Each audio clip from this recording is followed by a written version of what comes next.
ఇంకైతే అయిందండి టైము. మొన్న బర్త్డే అయిపోయిన తర్వాత బెడ్షీట్లన్నీ కింద పైన మొత్తం పిల్లలందరూ తొక్కేశారని చెప్పేసి మళ్ళీ బెడ్షీట్లన్నీ వాషింగ్ మిషన్లో అయితే వేసాను. మధ్యాహ్నమే ఇల్లంతా క్లీన్ చేసి మళ్ళీ బెడ్షీట్లన్నీ వేసేసాను. అటు పక్కేమో రెగ్యులర్గా వేసుకునే బట్టలు కూడా తీక్కే ఎండేసాను అనమాట. సో ఇల్లంతా మళ్ళీ ఏదన్నా ఇంట్లో చిన్న చిన్న ఫంక్షన్లు అయితే మళ్ళీ కిచెన్, బెడ్రూమ్స్, బట్టలు అన్నీ అటు ఇటు కింద మీన అన్నీ తొక్కటం అవన్నీ ఎక్కడి మనం నీట్గా సదిరి పెట్టుకుంటాం కదా. ఏదన్నా ఫంక్షన్లో అప్పుడు అడావిడి ఆ గిన్నెని ఈ గిన్నెని కిచెన్లో అయితే తీయటము, బెడ్షీట్లు ఇవన్నీ తీసి కిందేస్తూ ఉంటాం కదా. సో అయితే అన్నీ క్లీన్ అయితే చేసేసుకున్నా అనమాట. ఈరోజు కొంచెం ఒళ్ళు నొప్పులుగా ఉంది, అలానే కొంచెం తలనొప్పిగా ఉంది. అన్నకైతే ఇక జ్వరం తగ్గింది, జలుబు అయితే ఉన్నదండి. నేను ఇప్పుడు కూరగాయలు తీసుకొని అయితే వచ్చాను. 6 అయింది టైము. కార్ లేదు, చిన్న నడుచుకుంటూ వెళ్ళి తీసుకొని వచ్చాను అనమాట. దాదాపుగా 1 కిలోమీటర్ నడవాలి ఏదైనా కావాలి అంటే. సో ఇవైతే ఒత్తులు తీసుకొచ్చానండి, ఆవు నెయ్యి ఒత్తులు అంటారు కదా, దీపాలు. ఇవి తెచ్చుకున్న బాక్స్ వచ్చేసి ఇవి 20 రూపీస్. ఎన్ని ఉన్నవి? 15 ఉన్నాయండి. ఇవి తెచ్చుకున్నాను. అలానే పచ్చ కర్పూరం అంటారు కదా, మనం రెగ్యులర్గా దేవుడికి ఇచ్చేది ఆరత కర్పూరం బిళ్ళలు అంటారు, అవి రౌండ్గా ఉంటవి. ఇవి వచ్చేసి పచ్చ కర్పూరం అండి, ఇలా మనకి బిళ్ళలుగా పెద్దగా వస్తుంది.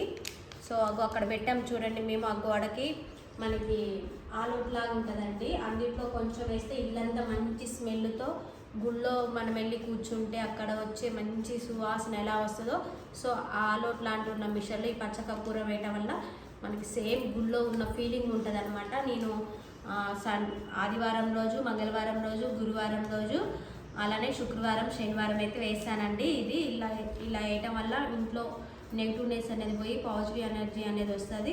ఇల్లు కూడా ప్రశాంతంగా, మనసు కూడా ప్రశాంతంగా అనిపిస్తుంది. సో ఇదైతే ఇక మార్నింగ్ ఒక గంట సేపు పెడతాను, ఈవినింగ్ పెడతాను. చాలామంది అయితే ఆదివారం, గురువారం, మంగళవారం అలా పెడతారు, కానీ నేను ఉదయం సాయంత్రం పూజ చేసుకుంటాను కాబట్టి ఉదయం సాయంత్రం అయితే పెట్టేసుకుంటానండి. ప్రశాంతంగా ఉంటుంది, మనకి గుళ్ళో ఉన్నట్టే అనిపిస్తుంది అండి నాకైతే. సో మాకైతే మంచి అనిపించింది, సో నేను అలా పెడుతున్నాను. ఇదనమాట. ఇది వచ్చేసి మనకి పూజ సామాన్ షాప్లో ఉండదండి, 35 రూపీస్ ఇది. ఇవి వచ్చేసి పూలు అయితే మా దగ్గర అయితే అండి ఖమ్మంలో ఉన్నన్ని రోజులు మా ఇంట్లో తులసి చెట్టు ఉండేదండి. సపరేట్గా నేను శనివారం తులసి చెట్టుకి పూలు కోసి, అదే తులసి చెట్టుకి ఆకులు కోసేసి తులసి మాల వెంకటేశ్వర స్వామికి వేసేదాన్ని. సపరేట్గా ఒక తులసి చెట్టునే తులిచేదాన్ని. సో ఇక్కడికి వచ్చిన తర్వాత ఏంటంటే నాకు అసలు తులసి మాలలే లేవండి. ఇప్పటికి 2-3 షాపులకి వెళ్ళాము, పూల షాపులకి, కానీ అక్కడ ఇలా విడి పువ్వులు, లేకపోతే చామంతి దండలు ఉన్నవి, లేకపోతే మల్లెపూల దండలు అలా ఉన్నాయి, కానీ తులసి మాల అయితే లేదు. ఈ ఏరియాలోనైతే తులసి మాల అయితే అమ్మట్లేదండి. వీటి తీరు అటు రాను, అటు లైటింగ్ రావట్లేదు. ఇంతసేపు బ్లాక్ వచ్చిందా? బాగానే వచ్చావు. సో తులసి మాల అయితే అక్కడైతే లేవండి. విడిగా అయితే పువ్వులు తీసుకొచ్చేసుకున్నాను. ఇవి వచ్చేసి 40 రూపీస్ అనమాట. చూసారుగా చాలా తక్కువ. అందులో ఒకటి కార్తీక మాసం కాబట్టి పువ్వులకు చాలా రేటు ఉందండి. 2 కలిపి 40 రూపీస్. అంటే కొబ్బరికాయ వచ్చేసి 30 రూపీస్ అనమాట. ఏంటన్నాను వాటర్ ఉన్నవి 30 రూపీస్. కొబ్బరికాయ వెళ్తున్నాయి ఏంటి, వాటర్ ఎట్లుండి వస్తున్నాయి? 30 రూపీస్ కొబ్బరికాయలు అయితే ఒకటైతే తీసుకొని వచ్చాము మేము. వాటర్ అయితే ఎట్లుండి వస్తున్నాయో తెలియట్లేదు. ఆ కవర్లోనే అనుకుంటుంది పువ్వులకి. ఇవి వచ్చేసి మూర అయితే 30 రూపాయలు అండి. 2 మూరలు అయితే తీసుకొచ్చాను. రేపు సాటర్డే కాబట్టి వెంకటేశ్వర స్వామికి వేద్దామని చెప్పేసి తీసుకొని వచ్చాను. ఇక్కడికి వచ్చిన తర్వాత అయితే తులసి మాల అయితే అసలు వేయట్లేదు దేవుడికి. ఫ్రెష్గా ఉన్నాయి కదా, ఇవి అయితే తీసుకొచ్చుకున్న పువ్వులు. అలానే కూరగాయలు కూడా తెచ్చుకున్నానండి. కార్ అయితే లేదు, నడుచుకుంటూ వెళ్ళాను. నీరసంగా ఉన్నా సరే అలానే వెళ్ళి తెచ్చేసుకున్నాను. గోంగూర కట్టలు అంటండి 10కి 3 అంట. చూడండి మా ఇంట్లో గోంగూర అయితే ఎంత ఉండేదనండి. మేము తెచ్చుకునే వాళ్ళం, పక్కన వాళ్ళకి కూడా కోసుకోమని ఇచ్చేదాన్ని. ఇక్కడికి వచ్చి గోంగూర కొనుక్కోవాల్సి వస్తుంది. ఈ 3 కట్టలు వచ్చేసి 10 రూపీస్ అంట. 30 రూపీస్ గోంగూర అయితే నేను తీసుకొచ్చానండి. గోంగూర పచ్చడి చేద్దామని చెప్పేసి తీసుకొచ్చాను. అసలు ఎంత చిన్నగా ఉన్నాయండి గోంగూర. ఎర్ర గోంగూర అండి. చాలామంది ఎర్ర గోంగూర తింటే ఒళ్ళు నొప్పులని ఎర్ర గోంగూర తింటారు, కానీ మాకు ఎక్కువ మేము తెల్లది తక్కువ, ఎర్ర గోంగూర ఎక్కువగా తింటాము. తెల్లది ఎర్రది కలిపి వండొచ్చు, పచ్చడి కూడా చేసుకోవచ్చు. అలానే పుదీనా తెచ్చాను 10 రూపాయలకి 2 కట్టలు. అరటికాయ ఫ్రై చేద్దామని 10కి ఒకటి 10 రూపీస్కి ఒక అరటికాయ అనమాట. ఇంకా టమాటాలు అయితే మా దగ్గర అయితే ఇక చూసారా, నేను బ్యాగ్ తీసుకెళ్ళినా కూడా వాళ్ళు సపరేట్ కవర్లో వేయరు. మా వారు అంటారు, నువ్వు అన్నీ సపరేట్ కవర్లో కట్టించుకొని రావచ్చు కూరగాయలు, మళ్ళీ ఇంటికి వచ్చి మళ్ళీ ఏరుతారంట. కానీ వాళ్ళు ఈ బ్యాగ్ తీసుకొని మనం వెళ్తే అన్నీ ఒకే దాంట్లో వేసిస్తారు, కవర్లు ఇవ్వట్లేదండి. సో టమాటా వచ్చేసి కిలో 40 రూపాయలండి మా దగ్గర అయితే. ఇక పావు కిలో క్యారెట్లు వచ్చేసి 20 రూపాయలు. ఈ చిక్కుడుకాయ వచ్చేసి అరకిలో 40 రూపాయలు. దోసకాయ వచ్చేసి అరకిలో 30 రూపాయలు. క్యాప్సికమ్ వచ్చేసి పావు కిలో 20 రూపాయలు. క్యారెట్ వచ్చేసి పావు కిలో 30 రూపాయలండి. చాంగడ్డ వచ్చేసి పావు కిలో 30 రూపాయలు. సో ఇవన్నమాట ఈ కూరగాయలకి అయితే. ఈ కూరగాయలకే 250 రూపాయలు అయినవి. ఎల్లిపాయలు అయితే కిలో 500 అంటండి. ఎల్లిపాయలు తేవద్దని మా వారు చెప్పారని ఎల్లిపాయలు అయితే తేలేదండి నేనైతే. సో ఈవినింగ్ టైంలో బయటకు వెళ్ళి కూరగాయలు అయితే తీసుకొని వచ్చా. టమాటాలు ఫ్రెష్గా బాగున్నాయి కానీ కిలో 30 అండి, అది 40 రూపాయలు. మరి మీ దగ్గర ఎంత, మీ ఏరియాలో ఎంత ఏంటో నాకు కామెంట్స్లో తెలియజేయండి. థ్యాంక్ యూ అండి. సో ఈవినింగ్ అయిందండి. ఇటు పక్క అయితే టీ అయితే పెట్టుకున్నాను. మా వారు పని మీద బయటకు వెళ్ళారు, నాకు ఒక్కదానికి అయితే టీ అయితే పెట్టుకున్నాను. శనగలండి, ఒక పావు గంట సేపు కాబోలి శనగలు, అలానే నార్మల్ మన పల్లీలు అంటాం కదా, అవి కూడా నీట్గా కడిగి ఒక 10 నిమిషాలు నానబెట్టేసి ఉడకబెట్టానండి. వీటిని శనగ గుగ్గీలు అయితే ఇప్పుడు తాలింపు వేస్తాను. అప్పుడప్పుడు పిల్లలకి పెసర గుగ్గీలు, శనగ గుగ్గీలు, కందులు, అలానే మంచి శనగలు ఇవన్నీ గుగ్గీలాగా చేసి పెడితే మంచిది. అలానే మొలకెత్తిన గింజలు పెట్టడం వల్ల కూడా చాలా మంచిదండి ఆరోగ్యానికి. పెసర్లను, మంచి శనగలు, అలానే ఈ శనగలు కూడా మనం నైట్ బొబ్బర్లు, పెసర్లు, శనగలు, మంచి శనగలు నైట్ నానబెట్టేసి మార్నింగ్ వాటిని వాటర్లో నుండి తీసి పల్చడి క్లాత్లో పెట్టామనుకో ఈవినింగ్ కల్లా మంచిగా మొక్కలు వస్తాయి. ఈవినింగ్ టైంలో తినొచ్చు, లేదా మార్నింగ్ టైంలో కూడా తినొచ్చు. మొలక వచ్చిన గింజలు తింటే చాలా మంచిదండి ఆరోగ్యానికి. ఇప్పుడు చాలామంది డైటింగ్ చేస్తున్నారు, మార్నింగ్ టిఫిన్ బదులు ఈ మొలకలు తింటున్నారనమాట. పెసర్లు, బొబ్బర్లు, మంచి శనగలు ఇవన్నీ నానబెట్టేసుకొని దాంట్లో కొంచెం క్యారెట్, బీట్రూట్, కీర, కొంచెం లెమన్, పెప్పర్ పొడి వేసేసుకొని ఒక పెద్ద బౌల్ నిండా చేసేసుకొని తింటున్నారు. అప్పుడు మనకి టిఫిన్ చేసినట్టు ఉంటుంది, కడుపు నిండినట్టు ఉంటుంది. అప్పుడు మనం టిఫిన్ చేయని అవసరం లేదు. ఇడ్లీ, దోశ, బోండా అలాంటివి ఏం చేయకుండా అలా కూడా చేసుకోవచ్చు. సో వీటిని అయితే ఇప్పుడు నేను తాలింపు వేస్తానండి. శనగ గుగ్గీలు ప్లస్ కాబోలి శనగలు బౌల్లో అయితే పెట్టానండి పిల్లలకి. స్టవ్ వెలిగించేసి స్టీల్ అయితే నాన్ స్టిక్ది పెనం పెట్టేస్తానండి, అంటే ఫ్రై చేసుకునేది పెట్టేసి దాంట్లో ఒక పావు ఆయిల్ వేసేసి తాలింపు గింజలు, ఎండుమిర్చి, పచ్చిమిర్చి, కరివేపాకు, ఉల్లిగడ్డ వేసాను. వేసేసి ఇవి ఉల్లిగడ్డలు, పచ్చిమిర్చి ఇవన్నీ కొంచెం మగ్గాయి. తాలింపు గింజలు దీంట్లో ఉడకబెట్టుకున్న గుగ్గిల్ని వేసుకోవాలండి. వేసుకొని కలుపుకోవాలి. ఇందాక ఉడకబెట్టేటప్పుడు ఉప్పు అయితే వేసానండి. ఇప్పుడు దీంట్లో కొంచెము కారం వేసుకోవాలి. క్యారెట్ తురుము వేసుకోవచ్చు, దీంట్లో కొంచెం బాగుంటుంది క్యారెట్ తురుము వేసుకున్నా కూడా. దీంట్లో ఇప్పుడు కొంచెం ఉప్పు, కారం వేసుకోవాలి. ఇందాక ఉడకబెట్టేటప్పుడు ఒక స్పూన్ వేసానండి సాల్ట్, ఇప్పుడు ఒక 1/2 స్పూన్ వేసి చిటికెడు పసుపు వేసాను. అలానే ఒక 1/2 స్పూన్ అయితే కారం వేసుకున్నాను. వెల్లిపాయలు బాగా మస్తు రేటు ఉన్నాయండి, ఎల్లిపాయలు అయితే తీసుకురాలేదండి. సో ఎల్లిపాయ వేయట్లేదు. నిమ్మకాయ పిండుకొని తింటే బాగుంటాయండి. ఈవినింగ్ టైంలో పిల్లలకి స్నాక్స్ లాగా ఉంటుంది. నిమ్మకాయ పిండుకొని తినచ్చు. అప్పుడప్పుడు ఈ శనగ గుగ్గిళ్ళు తింటే ఆరోగ్యానికి మంచిదేనండి. మా పిల్లలకి అయితే నేను వారానికి ఒకసారి అయితే చేసి పెడతాను. ఒకరోజు వీడియో తీస్తాను, ఒకరోజు వీడియో అయితే తీయను. ఫోన్ ఇంట్లో ఉంటే తీస్తాను, ఫోన్లన్నీ తీసుకుని మా వారు అయితే మాత్రం తీయను అనమాట.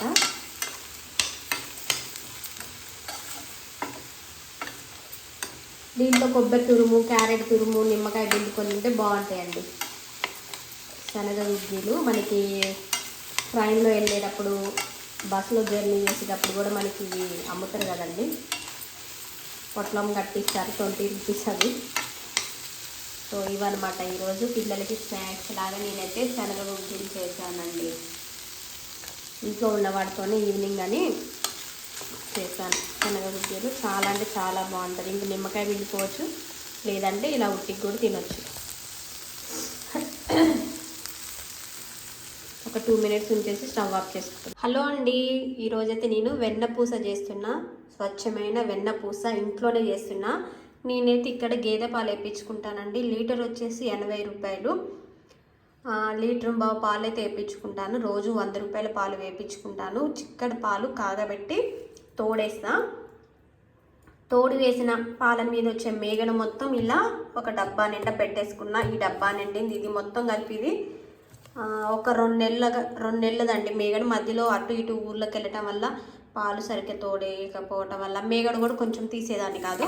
సో ఇది వచ్చేసి 2 నెలల మేగడ అనమాట. పాలు కాగబెట్టి తోడేసిన తర్వాత తోడేసిన మళ్ళీ ఉదయం కాగబెట్టి తోడేసాం అనుకో, మధ్యాహ్నానికి పెరుగు అవుతుంది కదా. పెరుగును కూడా ఒక ½ అన్ అవర్ ఫ్రిడ్జ్లో పెడితే మనకి వెన్నపూస తెప్పలాగా వస్తుంది అనమాట. ఒక అర్ధగంట సేపు తోడేసిన పెరుగుని ఫ్రిడ్జ్లో పెట్టి స్పూన్తో తీస్తే మనకు ఒక 4 స్పూన్లంతా వెన్న వస్తుంది. ఆ వెన్నని ఇలా నేను ఒక డబ్బాలో స్టోర్ చేసి పెట్టుకున్నాను. ఇది మొత్తం డీప్ ఫ్రిడ్జ్లో పెట్టానండి. పెట్టేసి ఇప్పుడు ఒక 2 గంటలు అవుతుంది బయట పెట్టి. ఇంకా కొంచెం కూల్గా ఉంది. సో దాదాపు మొత్తం 1.5 kg అవ్వచ్చండి. ఇది పెద్దది డబ్బా. ఇంకా 2 బౌల్స్లో కూడా ఉన్నవి. మొత్తం దీన్ని ఇప్పుడు మిక్సీ జార్ తీసుకొని మిక్సీలో వేసేసి కొన్ని కూల్ వాటర్ పోసేసి ఒక్కసారి మనం మిక్సీ పట్టాలండి. మంచిగా మనకి ఉండల్లాగా వస్తాయి. చూపిస్తాను ఎలా చేయాలి ఏంటనేది. స్వచ్ఛమైన నెయ్యి ఈజీగా చూడండి. చేతికి రింగ్స్ ఉంటే తీసానండి. వెన్నపూస మొత్తం జిడ్డుగా పట్టింది కాబట్టి రింగ్స్ అయితే తీసేసుకున్నాను. ఇది వచ్చేసి మాకు డీప్ ఫ్రిడ్జ్లో వచ్చిందనమాట. ఇది మనకి ఇందులో మంచినీళ్ళు పోసి పెట్టామనుకో మనకి 1 అవర్లో ఐస్ క్యూబ్స్ అంటారు కదండి, అవి అవుతాయి. మనం ఐస్ క్రీమ్లో కానీ అదే జ్యూసులు చేసుకున్నప్పుడు జ్యూస్లో వేసుకొని దాటానికి నిమ్మరసం అలాంటి వాటికి ఇవి యూజ్ అవుతుందన్నమాట ఈ ట్రే వచ్చేసి.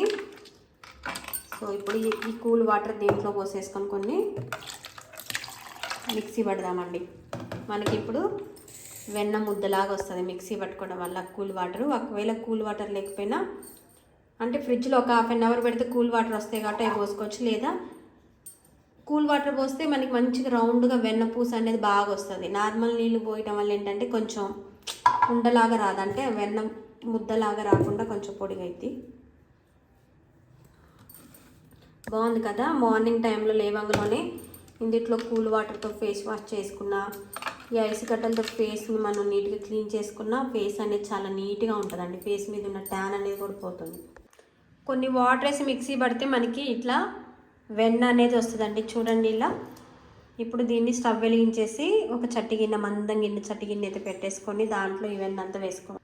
ఇదిగో ఇలా గిన్నె అయితే మందంగా ఉన్న గిన్నె అయితే పెట్టానండి. ఇప్పుడు స్టవ్ వెలిగించేసి సన్నటి మంట మీద ఈ నెయ్యిని కరగబెట్టుకోవాలి. ఇప్పుడైతే స్టవ్ వెలిగించి వెన్నపూస మొత్తం దీంట్లో వేసానండి. సన్నటి మంట మీద ఒక 1 అవర్ పట్టిద్ది అనమాట. ఇది మొత్తం కరిగి కరిగి ఎర్రగవ్వాలి మనకి నెయ్యి అనేది. చూసారు కదండి, నెయ్యి అంతా సన్నటి మంట మీద అయితే నేను ఒక ½ అన్ అవర్ని సన్నటి మంట మీద నెయ్యి అయితే కాగబెడుతుంది అనమాట. మొత్తం కరుగుతుంది నెయ్యి మొత్తం. అది చూసారు, ఇది మొత్తం మనకి ఇలా వచ్చేస్తుంది మొత్తం. ఇప్పుడు ఇంకా అవుతుంది. ఇంకొక పావు గంట అయితే పట్టిద్ది అనమాట. మొత్తం మనకి ఈ విధంగా అయితే వస్తుంది. ఎర్ర కాగబెట్టేసుకొని చల్లారిన తర్వాత సీసాలో పోసుకోవాలి. దీన్ని అయితే వడపోసుకోవాలి. స్వచ్ఛమైన నెయ్యి ఇంట్లోనే ఈజీగా చేసుకోవచ్చు. ఇంకా టైం పట్టింది. స్మెల్ అయితే ఎంత మంచి వాసన వస్తుందండి నెయ్యి కాగబెడుతుంటే. స్మెల్ టేస్ట్ అంటే స్మెల్ చాలా బాగుంది, బయటకు వస్తుంది. సో ఇదంతా ఇలా సన్నటి మంట మీద ఇలా. మా అమ్మ ఏం చేసేదంటే పెరుగుని తోడేసి పైపేది తీసి ఒక గిన్నెలో వేసేసి మజ్జిగ చేసేది. నీళ్ళు పోసి మజ్జిగ కబాబ్ అంటారు కదా, మేమైతే చల్ల కబాబ్ అంటాం. దాంతో చేస్తే వెన్నపూస వస్తుంది. ఆ వెన్నపూసని ఒక డబ్బాలో పెట్టి అది ఒక నెల రోజులకి డబ్బా మొత్తం నిండేది. డైరెక్ట్గా స్టవ్ మీద ఒక గిన్నె పెట్టేసి ఆ వెన్నపూస అంతా వేసి కాగబెట్టేది. అది మనకి ఒక ½ అన్ అవర్లో నెయ్యి అయిపోయింది. ఇదేంటంటే మనం మేగడ తీసి మళ్ళీ దాన్ని మిక్సీ జార్లో వేసి నీళ్ళు పోసి మొత్తం చేయటం వల్ల దీనికి ప్రాసెస్ ఎక్కువ ఉంటుంది. ఊళ్ళల్లో ఉండే వాళ్ళైతే జస్ట్ మజ్జిగ చేసి పైపైన నెయ్యి మొత్తం తీసి కాగబెట్టుకుంటారు. అది చాలా ఈజీ వాళ్ళకి. సో ఇలా ఈసారి నేను కూడా రోజు డైలీ మేగడ మొత్తం తీసి మజ్జిగ చేసేసి ఆ మజ్జిగ మీద వచ్చే వెన్నని సపరేట్గా బౌల్లో వేస్తాను. నెల రోజులకి ఎంత అవుతుందో చూసి మళ్ళీ కాగబెడతా నెయ్యి. ఇదైతే దాదాపు ఇంకొక పావు గంట అయితే పట్టిద్దండి. ఇప్పుడే నెయ్యి స్టార్ట్ అవుతుంది. మొత్తం అదంతా వెన్న మొత్తం కరిగి నెయ్యి అయితే అవుతుంది. చూసారు కదండి, స్టవ్ అయితే ఆఫ్ చేసా. మనకి మంచి స్వచ్ఛమైన నెయ్యి అయితే వచ్చేసింది. ఇప్పుడు చల్లారిన తర్వాత వడకట్టుకోవాలండి. వడకట్టుకొని గాజు సీసాలో కానీ స్టీల్ డబ్బాలో కానీ పోసి పెట్టుకుంటే మనకి ఈ నెయ్యి అనేది చాలా రోజులు ఉంటుంది. చాలామంది దీంట్లో తమలపాకులు కూడా వేసి వేడి చేస్తారు. పసుపు కానీ తమలపాకు కానీ అలా వేస్తారండి. నేను పసుపు వేయలేదు, తమలపాకు వేయలేదు. సో రెగ్యులర్గా నెయ్యి ఎలా చేసినా అలా చేసాను. చల్లారబెట్టి వడకట్టుకోవాలి. చల్లారిందండి, నెయ్యి అయితే వడపోసుకుంటున్నా. కింద చూపు అంటే మందంగా ఉన్న గిన్నె అయితే పెట్టుకోవాలండి. నేను ఇంట్లో ఉన్న గిన్నెలతోనైతే నెయ్యి అయితే కాగబెట్టేసి ఇలా పోస్తున్నా.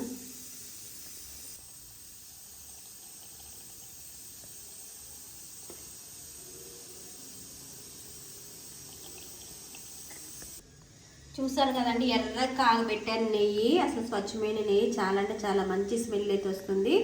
ఇక మూత పెట్టేసుకొని మనం బయట పెట్టుకున్నా పర్వాలేదు, ఫ్రిడ్జ్లో పెట్టుకున్నా ఏం కదండి. సో ఈరోజు అయితే ఈ విధంగా అయితే నెయ్యి అయితే చేశాను అనమాట ఈవినింగ్ టైంలో. సో ఇందాక సగం అయితే నెయ్యి అయితే ఇక్కడ వరకు ఉందండి. మళ్ళీ ఇంకొంచెం మేగడు ఉంటే తీసుకొచ్చి మళ్ళీ కాగబెట్టి అయితే నెయ్యి అయితే చేసాము. చూసారుగా గిన్నె అయితే ఎలా అయిపోయిందో. కొంచెం మందంగా ఉన్న గిన్నెలో మనం నెయ్యి కాగబెట్టుకుంటే చాలా మంచిది. దాదాపుగా 1 కిలో నెయ్యి అయితే వచ్చిందనమాట. చాలా అంటే చాలా బాగుంది. స్వచ్ఛమైన నెయ్యి ఇంట్లోనే చేశాను. చాలా హ్యాపీగా ఉందండి. 1 కిలో నెయ్యి వచ్చేసింది. నెల రోజులు ఎన్నపూసను దాచిపెడితే 1 కిలో నెయ్యి అయితే ఫుల్గా వచ్చేసింది. వడకట్టి పోసాను. సో ఇదనమాట. ఈ పిప్పి అయితే చిన్నప్పుడైతే మేము అన్నంలో వేసుకొని తినేవాళ్ళం, ఉట్టిదే కూడా తినేవాళ్ళం. చాలా అంటే చాలా బాగుంటుంది. మా అమ్మ బాగా ఇష్టంగా తింటుంది ఇదైతే. సో ఇది ఆర్గానిక్ ఇంట్లోనే స్వచ్ఛమైన నెయ్యి తయారు చేసాము. చూసారు కదండి, ఇలా అయితే ఉల్లిగడ్డలు మగ్గిన తర్వాత ఈ పచ్చిమిరపకాయల పేస్ట్ కూడా వేసుకొని కలుపుకోవాలి. ఇప్పుడు దీంట్లోనే పసుపు వేసుకోవాలండి. 1 స్పూన్ పసుపు అయితే వేసుకోవాలి. 1 స్పూన్ పసుపు వేసుకొని కలుపుకోవాలండి. చిన్న రోలు ఉంటే చిన్న రోట్లో కూడా దంచుకోవచ్చు ఈ పచ్చిమిరపకాయల పేస్ట్ అనేది.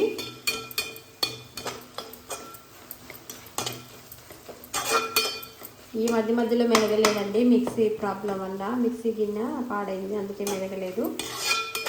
నేను ఇట్లా గంటతో ఇలా కట్ చేసేసాను, అన్నంలో అద్దుకొని తినొచ్చులని. పసుపు వేసుకొని కలుపుకొని ఒక 2 నిమిషాలు మగ్గనివ్వాలండి. ఒకసారి అయితే మూత తీసి కలబెట్టుకున్నామండి. చూసారు కదా, పచ్చిమిరపకాయల పేస్ట్ కూడా మంచిగా ఆయిల్ అయితే మగ్గింది. ఇప్పుడు దీంట్లో ఒక 4 ఎగ్స్ అయితే వేసుకోవాలండి. అల్లం వెల్లుల్లి పేస్ట్ అయితే వేయనవసరం లేదు. ఓ 4 ఎగ్స్ వేసుకోవాలి. ఇలా ఎగ్స్ వేసుకున్న తర్వాత కదలీకుండా మూత అయితే పెట్టుకోవాలండి. క్యాప్ పెట్టుకొని సన్నటి మంట మీద ఉడకనివ్వాలి కూరని. చల్లారిందండి. చూసారుగా అన్నం అయితే పొడి పొడిగా ఎలా వచ్చిందో. వేడిగా ఉంది, ఇంకా చల్లారితే ఇంకా మనకి అన్నం పొడిగా చాలా అంటే చాలా బాగా అయింది. మెత్తగా గుజ్జుగా అవ్వకుండా ఇలా పప్పు కుక్కర్లో వండుకుంటే ఈజీగా అయిపోతుంది. మనకి 7 మినిట్స్లోనే అన్నం అయితే ఉడుకుతుంది.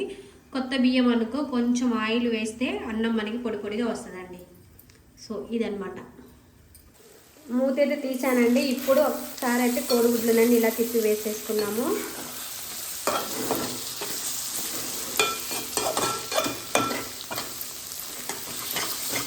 మనకి కారంగా నోటికి హాయిగా ఉంటుంది. బాగా జలుబు చేసి నోరంతా జ్వరం వచ్చినప్పుడు అంటే జలుబు చేసి నోటికి టేస్ట్ తెలియదు, కొంచెం నోరు కూడా చప్పగా చేదుగా అనిపిస్తుంది కదా, అప్పుడు ఇలాంటప్పుడు ఇలా పచ్చిమిరపకాయలు కోడిగుడ్డు కూర చేసుకోండి. సూపర్గా ఉంటుంది. ఘాటుగా అసలు నోటికి హాయిగా అనిపిస్తుంది.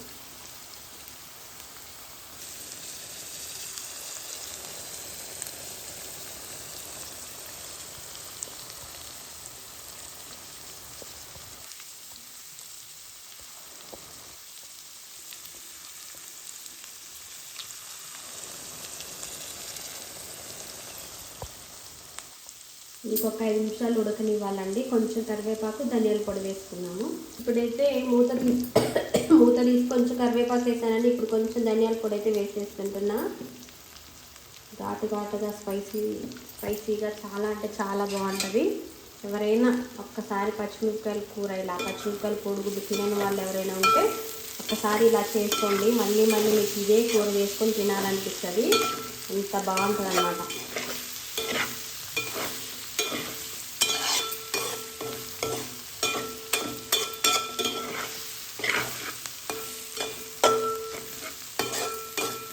ఒక 2 మినిట్స్ ఉంచేసి స్టవ్ ఆఫ్ చేసుకోవటమేనండి.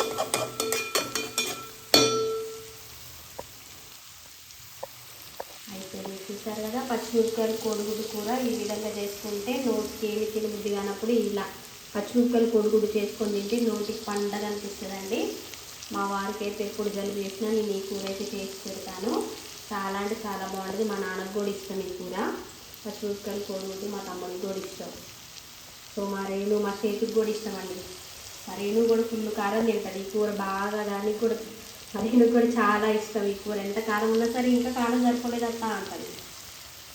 సో ఎవరైనా ఈ కూర చేయకపోతే ఒక్కసారి ఈ విధంగా చేసుకొని తినండి. టేస్ట్ ఎలా ఉందో ఏంటో కామెంట్స్లో తెలియజేయండి. థ్యాంక్ యూ అండి. ఇప్పుడైతే స్టవ్ ఆఫ్ చేసుకోవడం. కూర అయితే అయిపోయిందండి చేయటము. సో పచ్చిమిరపకాయలు ఎగ్గు కూర అనమాట. చాలా టేస్ట్గా చాలా బాగుంటుంది. రోజు అయితే అన్నం తిన్నది. సో ఇంకా అన్నం నేను మా వారే తినాలి. ఇగో ఇందాక నేను సరిపేసి నీళ్ళు కాపెట్టాయని పూర్తిగా చల్లారయ్యాయి. ఇప్పుడు ఈ నీళ్ళని ఇలా చూడండి, నీళ్ళు అయితే ఎలా మురికిగా అయిపోయాయో. ఇప్పుడైతే ఈ నీళ్ళతో ఒకసారి కానీ మొత్తం నీళ్ళైతే పారబోస్తున్నా ఉందండి. ఇప్పుడు కొంచెం ఈ గిన్నె లోపడైతే ఎలా ఉంది ఆన్ చేసిన తర్వాత మాట్లాడమని కొంచెం లిక్విడ్ వేసి ఈ పీస్ వేసి రుద్దుతున్నా.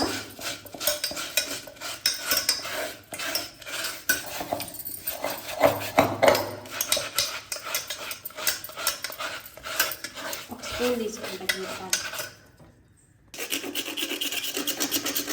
ఇలా అంటే స్పూన్తో వస్తుందండి. చూడండి మాడు మొత్తం ఎలా ఉందో. ఫస్ట్ టైం ఇంతగానో చికెన్ మాడిపోవడం. స్పూన్తో అలా గీరారు కదండి. ఇప్పుడు స్టీల్ పీస్ వేసి ఒకసారి ఇలా రుద్దితే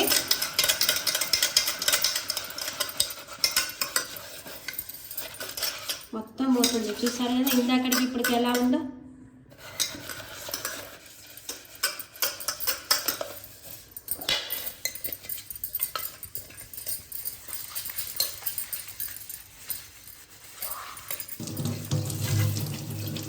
చూసారు కదండి నీళ్ళైతే వంపాయని చూడండి. ఇంకొకసారి మనం గట్టి స్టీల్ పీస్ వేసి రుద్దితే ఇది మొత్తం పోతుంది. చాలా వరకు అయితే పోయిందండి. ఇంకొకసారి గట్టిగా రుద్దాలి, చేతులు నొప్పి వస్తున్నాయి.